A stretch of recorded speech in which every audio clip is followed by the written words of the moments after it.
Shri T K Vinodan, അടിസ്ഥാന വോട്ടുകൾ തന്നെ ചോർന്നുപോയി എന്ന് CPM സമ്മതിക്കുന്നുണ്ട്. വോട്ട് ഷെയർ കുറഞ്ഞതിൽ നിന്ന് അത് വളരെ വ്യക്തമാണെന്ന് പറയുന്നുണ്ട്. രാഷ്ട്രീയ കാഴ്ചപ്പാടുകളിൽ വന്ന അത്ഭുതകരമായ വീഴ്ചകൾ CPM തന്നെ ചൂണ്ടിക്കാണിക്കുന്നുണ്ട്. യോഗി ആദിത്യനാഥിൻ്റെ പ്രസംഗം എങ്ങനെ കിട്ടി, അതെങ്ങനെ വന്നു, അതൊരു പാർട്ടി സംസ്ഥാന സെക്രട്ടേറിയറ്റ് അംഗം ഞാൻ വായിക്കാം എന്ന് സമ്മതിച്ചത് എങ്ങനെയാണ് തുടങ്ങിയ കാര്യങ്ങൾ ആശ്ചര്യജനകമാണ് എന്ന് പാർട്ടി പറയാണ്. കേരളത്തിലെ ജനങ്ങൾക്ക് നേരത്തെ ആശ്ചര്യം തോന്നിയതാണ്. യോഗി ആദിത്യനാഥിൻ്റെ പ്രസംഗം വായിച്ചു കഴിഞ്ഞാണ് തദ്ദേശ തെരഞ്ഞെടുപ്പ് ഉണ്ടായത്. ആ തദ്ദേശ തെരഞ്ഞെടുപ്പിൽ തോറ്റപ്പോൾ ഇതുപോലെയുള്ള റിവ്യൂവും സംവിധാനങ്ങളും ഒന്നും ഉണ്ടായിരുന്നില്ല. എന്തായാലും ഇപ്പോൾ അതിൽ ആശ്ചര്യം തോന്നുന്നുണ്ട്. നാട്ടുകാർക്ക് നേരത്തെ ആശ്ചര്യം തോന്നിയതാണ്. ഈ കാര്യത്തിൽ ഇനി എന്ത് ചെയ്യുമെന്ന കാര്യത്തിൽ ഇവിടെ ശ്രീ ജ്യോതിർ ഘോഷ് ചോദിച്ചതുപോലെ വ്യക്തതയുണ്ടോ, ക്ലാരിറ്റി ഉണ്ടോ?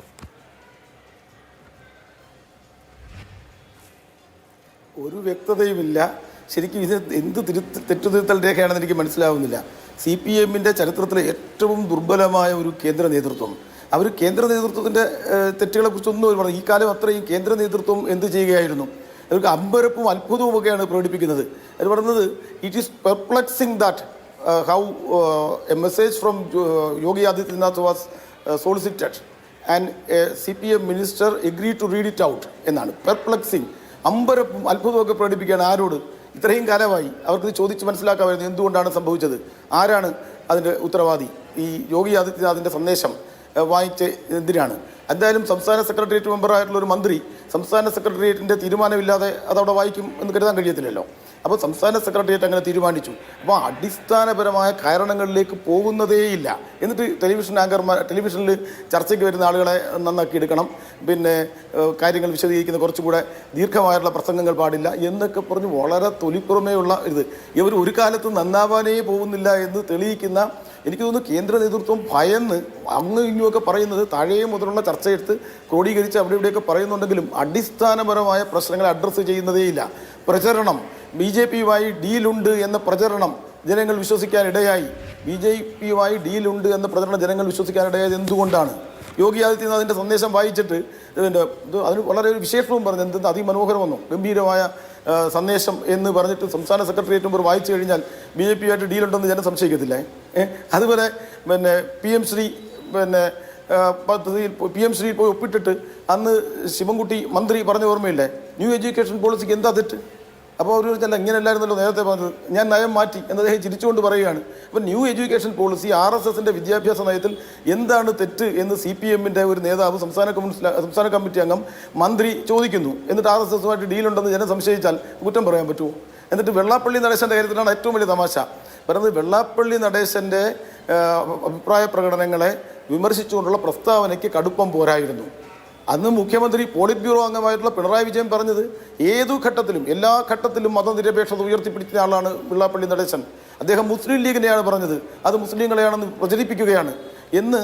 വെള്ളാപ്പള്ളി നടേശനെ പോലെ BJPയുടെ അയാളുടെ മകനെ BJPയുടെ NDAയുടെ മുന്നണിയുടെ കൺവീനറാണ് അയാളുടെ മകൻ, അയാളുടെ ഭാര്യ BJPക്ക് വേണ്ടി പ്രചരണം നടത്തുന്നു. അങ്ങനെ വളരെ വളരെ സംശയാസ്പദമായ ബാക്ക്ഗ്രൗണ്ടുള്ള ഒരാളെ അയാൾക്ക് വേണ്ടി വാദിക്കുകയാണ്. അയാളെയും കൊണ്ട് എന്തിനാണ് ആഗോള അയ്യപ്പ സംഗമം നടത്തിയത്?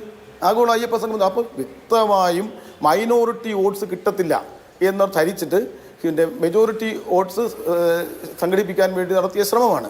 അപ്പോൾ അതിനകത്ത് ഇവർക്ക് വർഗീയത ഉണ്ടോ ഇല്ലോ എന്നല്ല, വോട്ടിന് വേണ്ടി എന്തും ചെയ്യുമെന്നുള്ള സ്ഥിതിയിലേക്ക് വന്നു.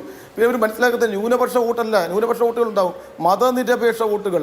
കേരളത്തിലെ മതനിരപേക്ഷ ചിന്താഗതിക്കാരായ ആളുകളാണ് തിരിച്ച് വോട്ട് ചെയ്തത്. അത് മനസ്സിലാക്കുന്നില്ല. ന്യൂനപക്ഷം എന്ന് പറയുന്നത് രാജ്യത്ത് RSSനെ പ്രീണിപ്പിച്ചിട്ട് RSSുമായിട്ട് ഒത്തുചേർന്നിട്ട് നേരത്തെ മറ്റേ ശ്രീ എമ്മിന് എത്രയോ ഏക്കർ പതിച്ചു കൊടുത്തില്ലേ, 4 ഏക്കറോ 4.5 ഏക്കറോ പതിച്ചു കൊടുത്തില്ലേ? ശ്രീ എമ്മുമായിട്ട് പോയി രഹസ്യ ചർച്ച നടത്തിയില്ലേ? RSSുകാരുമായിട്ട് രഹസ്യ ചർച്ച നടത്തിയിട്ട് രഹസ്യ ഡീലെന്ന് പറയുന്നു, പ്രചരിപ്പിക്കുന്നു. ആ പ്രചരണം ജനം വിശ്വസിച്ചു എന്നൊക്കെ പറഞ്ഞാൽ ഇത്തരത്തിലുള്ള വാചക കസരത്തുകൾ നിർത്തിയിട്ട് സത്യമായി കാണാൻ അവർ തയ്യാറാവണം. ഇങ്ങനെ ഭയന്ന് വിറച്ച് ഒരു കേന്ദ്ര നേതൃത്വം CPMന് മറ്റെല്ലാ തകരാറും ഉള്ളപ്പോഴും അതിൻ്റെ ഈ പറഞ്ഞ ജനാധിപത്യ വിരുദ്ധ സ്വഭാവമൊക്കെ ഉള്ളപ്പോൾ പോലും, ജനാധിപത്യ വിരുദ്ധതയാണ് അതിൻ്റെ അടിസ്ഥാന സ്വഭാവം, ജനാധിപത്യ വിരുദ്ധതയൊക്കെ ഉള്ളപ്പം പോലും നമുക്ക് ഓർമ്മയുണ്ടാവും MP രാഘവൻ്റെ പ്രശ്നം വന്നപ്പോൾ കൈകാര്യം ചെയ്തത് BT രണദിവെ, ബസവ പുന്നയ്യ, മറ്റേ ഹർകിഷൻ സിംഗ് സുർജിത്ത്, അവർക്കൊരു തീരുമാനമുണ്ട്, അത് നടപ്പാക്കാൻ അവർക്കറിയാം. അവർക്ക് ഇന്നയാണ് തകരാറുകൾ, നിങ്ങൾക്ക് പറ്റിയ തെറ്റിതാണ്, ഇവിടെ സംസ്ഥാന കമ്മിറ്റിക്ക് പറ്റിയ തെറ്റിതാണ്, രാഘവന് പറ്റിയ തെറ്റിതാണ് എന്ന് പറഞ്ഞു. അത് കഴിഞ്ഞിട്ട് ഗൗരി അമ്മയുടെ പ്രശ്നം വന്നപ്പോഴും തെറ്റോ ശരിയോ ഹർകിഷൻ സിംഗ് സുർജിത്ത് വന്നു. ഇപ്പോഴത്തെ കേന്ദ്ര നേതൃത്വം ഭയന്നും വേറെ എന്നിട്ട് പറയുന്നുണ്ട് പിണറായി സംസ്ഥാന മുഖ്യമന്ത്രി വളരെ എഫിഷ്യൻ്റായിട്ട് കാര്യങ്ങൾ ചെയ്തു, പക്ഷേ അദ്ദേഹത്തെ ഒറ്റ തിരിച്ചാക്രമിച്ചു. അദ്ദേഹത്തെ കേന്ദ്രീകരിച്ച് പ്രചരണം നടത്തിയത് കൊണ്ട് അദ്ദേഹത്തെ ടാർഗറ്റ് ചെയ്യാൻ അവർക്ക് എളുപ്പമായി. അദ്ദേഹത്തെ കേന്ദ്രീകരിച്ച് പറഞ്ഞത് ആരാ പറഞ്ഞത്? അപ്പോൾ അങ്ങനെ ആ തീരുമാനം ഉണ്ടായത് എങ്ങനെയാണ്? അപ്പോൾ അദ്ദേഹത്തിൻ്റെ പങ്ക് എന്താണ്? ഈ കാര്യങ്ങളൊന്നും അടിസ്ഥാന വോട്ടുകൾ പോയി എന്ന് പറയുമ്പം പാവപ്പെട്ടവർക്കും തൊഴിലാളികൾക്കും എതിരായ ഒരു സർക്കാരാണ് ഇതെന്ന് ജനങ്ങൾക്ക് ധാരണയുണ്ടായി. ഈ ക്ഷേമ വികസനം എന്ന് പറഞ്ഞിട്ട് ഈ പറഞ്ഞ എന്താണ് നിങ്ങൾക്ക് തന്നില്ലയോ 2000 രൂപ പിന്നെ ക്ഷേമ പെൻഷൻ തന്നില്ലേ, വോട്ട് ചെയ്യണം, തിരിച്ചു കുത്തി ഇത് വാങ്ങിച്ച് നക്കിയേച്ച് തിരിച്ചു കുത്തിയെന്ന് എം മണി പറഞ്ഞു. ഇമാതിരിയുള്ള വർത്തമാനം പാവപ്പെട്ടവനും സാധാരണക്കാരനും എതിരായി പോകത്തില്ലയോ? അതുപോലെ പിന്നെ ഈ വികസനം എന്ന് പറയുമ്പോഴേ ഇവർ എന്തോ പഠിച്ചത്? സിംഗൂരും നന്ദിഗ്രാമിൽ നിന്ന് എന്തോ പഠിച്ചത്? പിന്നെ കേരളയിൽ എന്തോ കേരളയിൽ വേണോ വേണ്ട എന്നുള്ള പാവയ്ക്ക പോലൊരു സംസ്ഥാനത്ത് കേരളയിൽ വേണോ എന്നുള്ളത് വേറൊരു കാര്യം. പക്ഷെ അത് നടപ്പാക്കിയ രീതി അടിച്ചേൽപ്പിക്കും.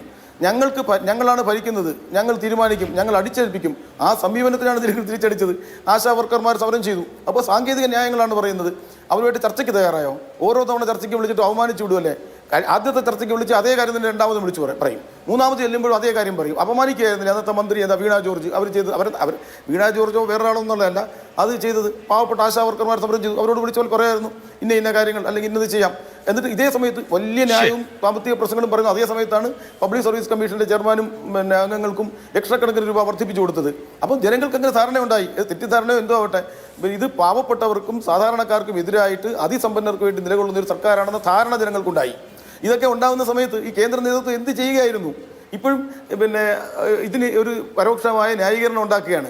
ഇതിപ്പം പറയുന്ന തെറ്റുകളെന്ന് പറയുന്നത് തുറന്ന് അംഗീകരിക്കാനും തുറന്ന ചർച്ചയ്ക്ക് തയ്യാറാവുകയല്ല ചെയ്യുന്നത്.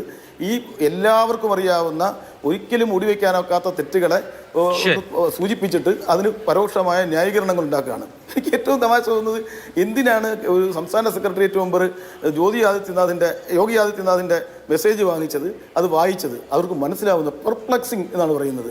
ഒരു കേന്ദ്ര കമ്മിറ്റി ഇത് പറയുകയാണ്, കേന്ദ്ര കമ്മിറ്റിക്ക് മനസ്സിലായിട്ടില്ല സംസ്ഥാന നേതൃത്വം എന്തായാലും ചോദിക്കണ്ടേ? സംസ്ഥാന നേതൃത്വം മനസ്സിലാക്കാൻ ഇതുവരെ കഴിഞ്ഞില്ലേ? ശരി, അതൊരു വളരെ പ്രധാനപ്പെട്ട ചോദ്യമാണ്. ദയനീയമായ ഒരു ചിത്രമാണ് ശരിക്കും പറഞ്ഞാൽ CPM കേന്ദ്ര നേതൃത്വം എന്ന് പറയുന്നത്.